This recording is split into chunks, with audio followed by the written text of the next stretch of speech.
Bwana Yesu asifiwe. Niwakaribishe tena asubuhi ya leo katika kesha la asubuhi. Tunakwenda kwa ajili ya kumshukuru Mungu kwa ajili ya wema wake. Tuombe. Mungu wetu mwema, mfalme wa amani, asante kwa ajili ya asubuhi hii njema. Asante kwa ulinzi wako, asante kwa malaika wako ambao wamedumu kuwa nasi katika zamu za usiku, wametulinda.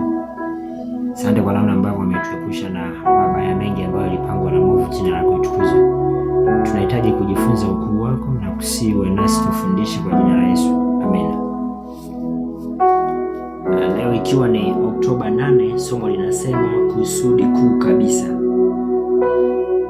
Kusudi kuu kabisa. Fungu elekezi linatoka Yohana wa kwanza 1:7 linasema, bali tukienenda nuruni kama yeye alivyo katika nuru, twashirikiana sisi kwa sisi, na damu yake Yesu mwana wake yatusafisha dhambi yote. Bali tukienenda nuruni kama yeye alivyo katika nuru, twashirikiana sisi kwa sisi, na damu yake Yesu mwana wake yatusafisha dhambi zetu.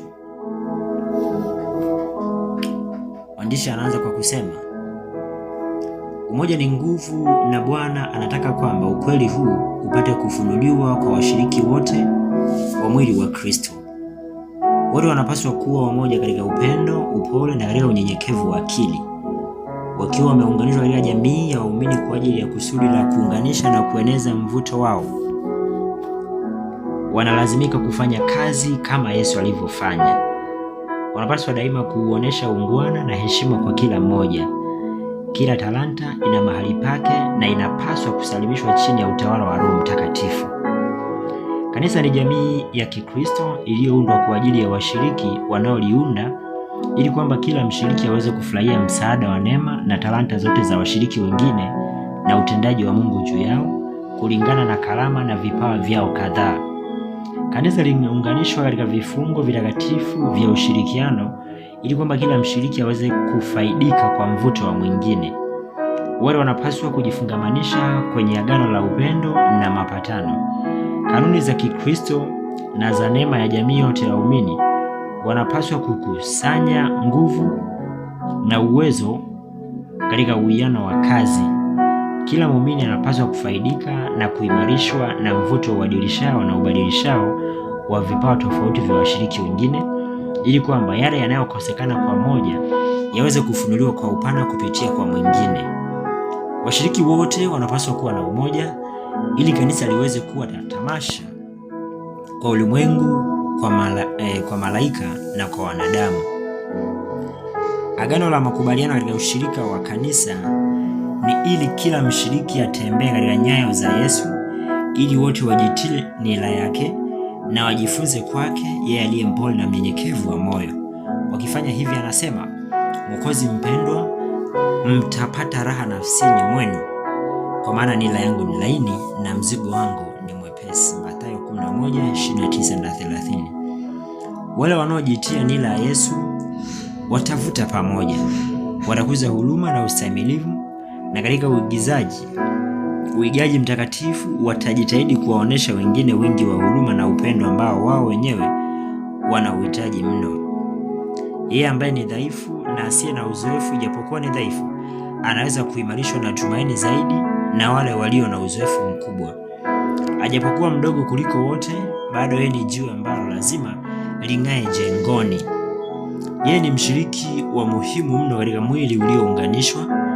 Ameunganishwa na Yesu, kiongozi aliye hai, na kupitia kwa Kristo anatambuliwa pamoja na ukamilifu wote wa tabia ya Yesu, kiasi kwamba Mwokozi haoni haya kumuita ndugu yake. Kanisa lililojitenga na kuwa tofauti na ulimwengu katika tathmini ya mbinguni linahesabiwa kuwa kitu kikuu kuliko vyote duniani. Kanisa linapaswa kuwa kama vile Mungu alivyokuwa amelipanga liwe, kiwakilishi cha familia ya Mungu katika ulimwengu mwingine. Kusudi kuu kabisa. Mwandishi katika siku ya leo anatukumbusha tena namna ambavyo Mungu ametuweka hapa ulimwenguni kwa kusudi maalum kama kanisa. Na anapowaweka watu kama kanisa, anatamani watu wafanye kazi yake kila mmoja kwa vipawa ambavyo Bwana amewapatia Huyu aliyepewa kipawa au talanta ya uimbaji, kuhubiri, kuomba, kufundisha, kulea, kila moja itumie kwa ajili ya ufanisi wa kazi ya Bwana. Na matokeo yake mwandishi anasema yatafanyika baraka kwa kanisa, maana huyu asiye na kalama ya uimbaji atabarikiwa na mwimbaji, asiye na kalama ya kuhubiri atabarikiwa na mhubiri, asiye na kalama ya namna fulani atabarikiwa na mwenye hiyo kalama, na kila mmoja akitumika matokeo yatakuwa makubwa shambani mwa Bwana. Ni wito wangu, wito kwako asubuhi ya leo, ya kwamba Bwana anatuita katika wakati huu akiwa na kusudi kubwa kabisa. Hebu tulitumie maishani mwetu katika kufanya kazi ya Bwana. Usijione wewe ni mdogo, usijione ni mdhaifu, usijione hauna kitu. Hapana, muulize Bwana, Bwana umeweka nini kwangu ambacho kitaniwezesha kufanya kazi yako? Bwana atakuonesha na utafanya kwa ajili ya utukufu wa Bwana. Mungu akubariki na Mungu akuongoze. Tuombe. Baba na Mungu wetu mwema, mfalme, asante kwa ajili ya asubuhi hii. Asante kutukumbusha ya kwamba umetuisha kwa kusudi kubwa.